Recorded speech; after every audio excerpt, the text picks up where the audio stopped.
Voltamos com o TV Câmara Entrevista, dessa vez conversando sobre o estresse e as suas várias faces. Existe também um lado positivo do estresse? Estamos sempre dizendo frases do tipo "estou muito estressada" ou "o estresse", a tal ponto que o verdadeiro estresse caiu no descrédito? Até que ponto o estresse pode ser positivo e melhorar a minha vida? É o debate de hoje com o psicólogo comportamental Valdemir Eusébio e com o médico cardiologista André Chiga. Gente, o estresse é considerado vilão, mas como a gente mesmo disse aqui, o estresse pode ser positivo. Em que situações o estresse pode ser usado a meu favor? Eu diria que o estresse está presente em todas as situações que representam novidade para a gente. E nas situações mais simples possíveis. Então, quando a gente fala de alguém que vai se casar, alguém que vai fazer uma prova de vestibular, alguém que vai ser promovido no trabalho, em todas essas situações, as situações novas, os novos estímulos, aquilo que não está relacionado ao que a pessoa já tem no seu repertório comportamental, então todas as situações novas vão desencadear na gente o estresse. E aí a grande questão é como eu lido com isso, como a gente já conversou aqui no outro bloco. Agora, você pode lidar sim com isso de forma muito positiva. A gente também tem um exemplo muito bom que é dentro do próprio esporte, né? O esporte tem essa função de trazer para a gente cada vez mais coisas, mais itens, mais situações onde a gente vai ter que lidar com aquilo de forma positiva e aquilo vai ser uma fonte de prazer. Mas isso também está muito relacionado a como nós fomos condicionados ou preparados na nossa história de vida para lidar. Se a gente recebeu uma boa preparação para isso, e essa preparação pode ser do ponto de vista físico ou do ponto de vista mental, essa situação de estresse vai se tornar um estresse positivo. Ou seja, você vai para uma prova de vestibular, mas você vai confiante, você vai pensando que de repente você está recebendo uma nova oportunidade, que aquilo é uma chance de crescimento dentro da sua vida, de realização profissional, sendo que de repente alguém que leva isso para o estresse negativo já vai pensar totalmente diferente, vai ver aquilo como uma ameaça, como algo que pode dar tudo errado, o que vai ser da minha vida se eu não passar nessa prova. Então são dois pontos de vista para um mesmo acontecimento. E aí vai de como nós fomos preparados na nossa história de vida para lidar com isso. Muito bom. Exatamente. O nosso corpo também pode ser treinado. Do mesmo jeito que a mente pode ser treinada, o corpo também é treinado.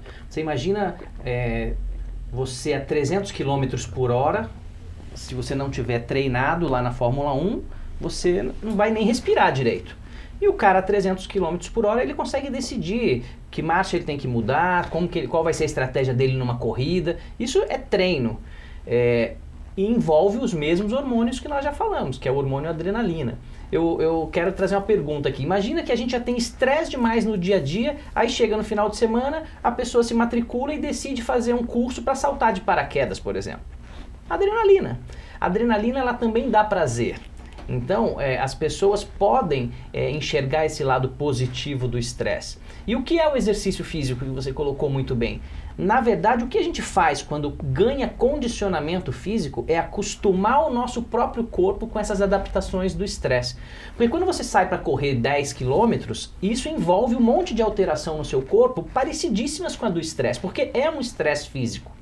Agora, se a pessoa depois de 2, 3, 4 meses ela está habituada com essa adrenalina, ela acostumou os músculos, os órgãos a reagir bem a esse exercício, ela vai sofrer muito menos do que se uma pessoa sedentária tiver que correr os 10 quilômetros. Então a gente se prepara mentalmente e fisicamente. Por isso que a atividade física talvez seja uma das principais alternativas para as pessoas lidarem bem, terem uma boa gestão do próprio estresse. Mas aí o pessoal fala: eu não tenho tempo para fazer atividade física. E aí, o que vocês recomendam? Na verdade, a gente sabe que isso não é uma verdade. E aí você não pode, às vezes, simplesmente dizer isso não é verdade, mas a gente tem que mostrar para ele que existe a possibilidade. O tempo livre ninguém tem, a gente decide quais são as nossas prioridades. E aí você pega hoje um presidente de uma multinacional, ele põe na agenda dele 1 hora para jogar tênis. Então, às vezes as donas de casa vão lá no consultório e falam: ai, doutor, mas eu não tenho tempo para fazer atividade física. Aí eu pergunto: e como foi a novela de ontem? A novela aconteceu isso. Então ela não tem tempo para fazer atividade física, mas ela tem para assistir 3 novelas. Então a grande verdade é que as pessoas precisam criar isso como prioridade. E rever essas prioridades, né? Porque o que ele comenta é muito interessante no sentido de que quando você consegue conscientizar a pessoa para que ela perceba quais são as prioridades que ela tem, como é que a vida dela está funcionando hoje, e nessa correria as pessoas sequer prestam atenção nisso. Então elas acabam ali numa válvula de escape assistindo um programa na televisão, mas acabam não se exercitando. Então, quando as pessoas têm essa oportunidade de ver como é que a vida dela está situada e quais são as atividades que ela tem, aí ela entra em contato com o que é realmente a escala de prioridades. E para você ter uma vida saudável, você vai precisar rever a sua escala de prioridades, né? Isso é muito comum. A pessoa senta no sofá e fala: não, agora é o momento que eu vou desestressar. Não pratica nenhum exercício físico, mas senta na frente do sofá para assistir um programa de TV e não faz nenhuma atividade física, que na verdade vai ser muito mais anti-estresse do que assistir um programa na TV. Agora eu quero uma pergunta que eu tenho, uma curiosidade até.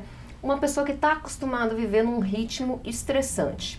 Por exemplo, uma pessoa que teve uma carreira toda com um certo nível de estresse.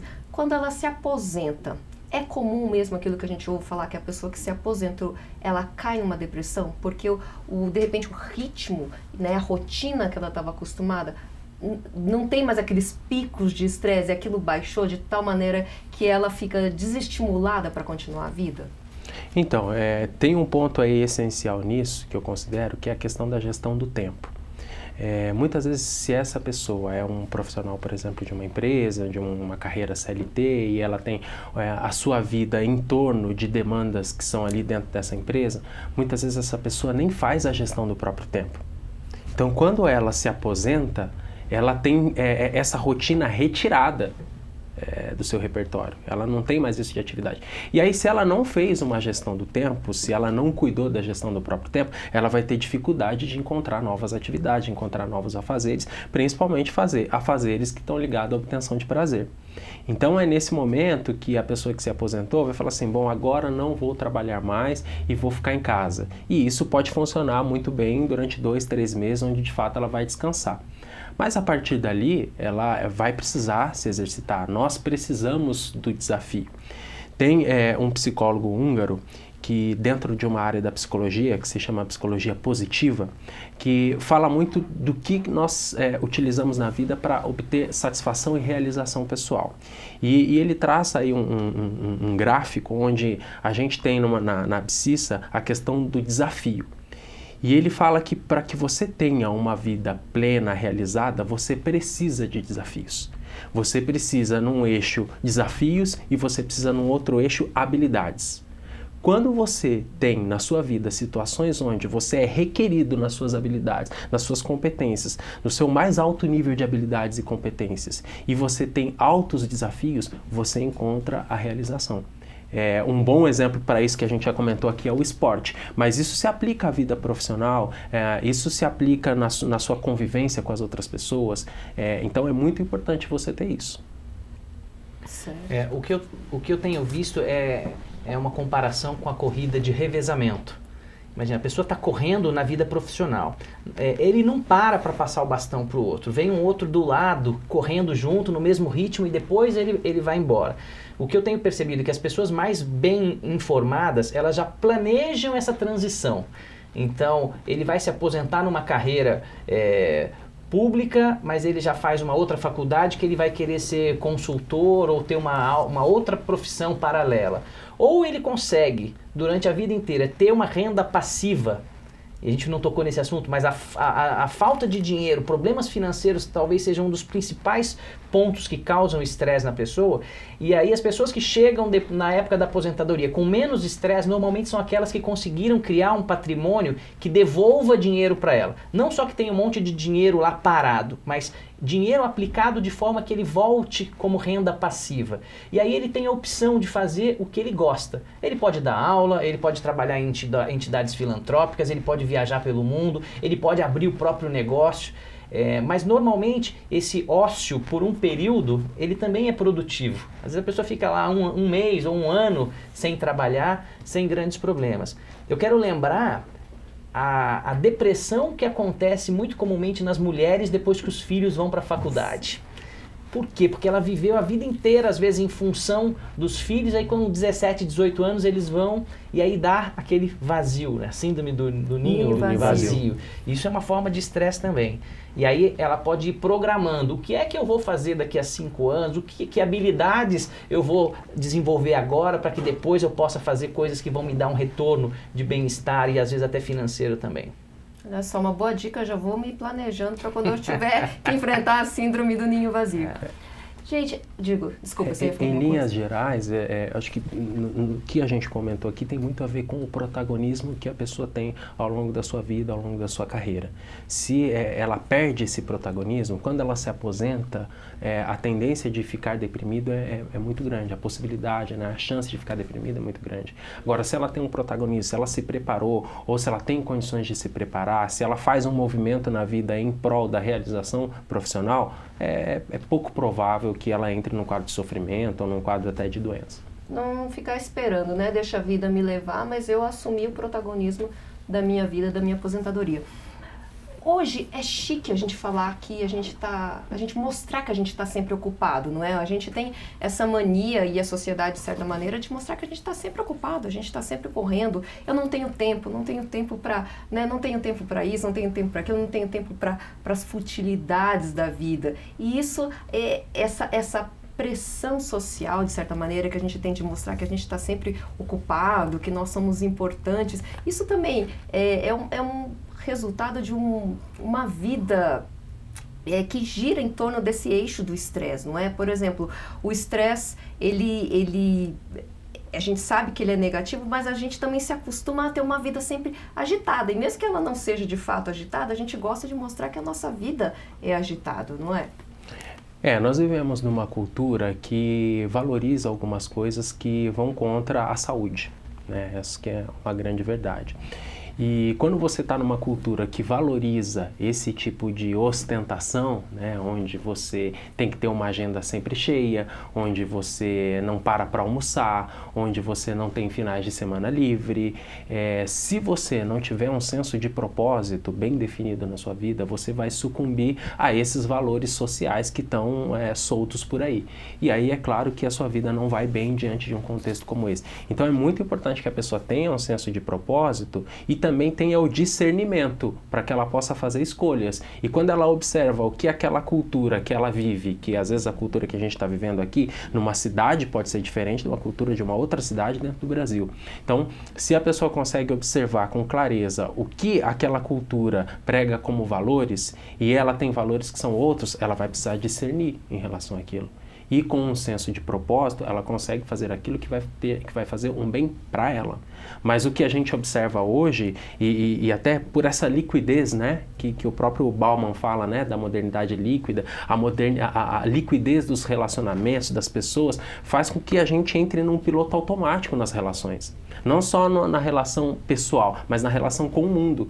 E aí a gente se desprende dos nossos valores, daquilo que é importante para a gente e sofre tentando atender expectativas que são da cultura que a gente vive. Doutor André, o senhor é médico, o senhor deve ter uma agenda super lotada. Como que é esse negócio? Mas essa discussão é fabulosa, sabe por quê? Porque eu falo que isso está diretamente relacionado com o seu nível de maturidade. E aí, o começo da sua pergunta, eu adoro falar que é a síndrome do novo gerente. O novo gerente, ele precisa de tudo isso. E aí você vai conversar com ele, ele não tem tempo, ele não escuta o que você fala, como também do novo médico, que acabou de acabar a sua especialidade, que abre o seu consultório e ele tem aquele glamour, aquele ego insuflado. Existe uma pirâmide de maturidade onde a primeira a base é da dependência. As pessoas dependem muito dos outros. O segundo nível é o da independência. O cara já acha que ele é autossuficiente. E aí, aqui está esse ponto onde as pessoas se estressam achando que é bonito, tem um status estar sempre ocupado demais. Mas aí envolve depois um outro nível, que é o da interdependência, quando ele começa a enxergar que ele faz parte de um sistema e que se ele estiver desequilibrado, ele desequilibra o sistema. E aí o ponto dessa pirâmide que é quando o cara atinge um nível transcendental. E aí vocês conseguem saber exatamente de quem eu estou falando. Você às vezes vai falar com o gerente da empresa e ele nem olha na sua cara. Mas se você conseguir chegar no presidente ou às vezes no cara que criou, ele vai ter o maior prazer em sentar com você, tomar café, ouvir que boa notícia ou que boa ideia você tem até para o negócio dele. Percebam isso. Vem essa onda de gerente, depois quando o cara vira diretor e vai chegando para um nível onde que ele se preocupa com o todo, ele começa a entender que ele pode mostrar serenidade, que talvez dê mais status do que estar estressado. Da Vinci tem essa frase, que o nível mais alto da sofisticação se chama simplicidade. Só que isso a gente demora anos para aprender. Muito bom. Agora, por fim, eu quero uma dica de vocês para a nossa sociedade jacareense. O que vocês recomendam para que a gente tenha uma vida mais leve, mais qualidade de vida e menos cedidos a esse estresse do mal? Com vocês. Eu quero começar pegando um gancho aqui na questão da simplicidade. Se tem uma dica que eu posso deixar hoje para quem está nos assistindo, é a dica de viver uma vida equilibrada. E viver uma vida equilibrada tem a ver com administrar bem o tempo, tem a ver com viver de forma saudável o seu trabalho, de manter as relações com a sua família, com as pessoas que estão ao seu redor. Uma relação equilibrada não é uma relação que tem só rede social, mas é uma relação que propicia conexões pessoais. E dentro desse equilíbrio, trabalhar também os hábitos saudáveis, né? Coisas que são simples nos hábitos saudáveis, como horas de sono bem dormida, até ter um sono reparador, isso é muito importante. A alimentação, o equilíbrio na alimentação, você não precisa ser radical na sua alimentação, mas você precisa tomar alguns cuidados, né? Você precisa ser prudente na sua alimentação.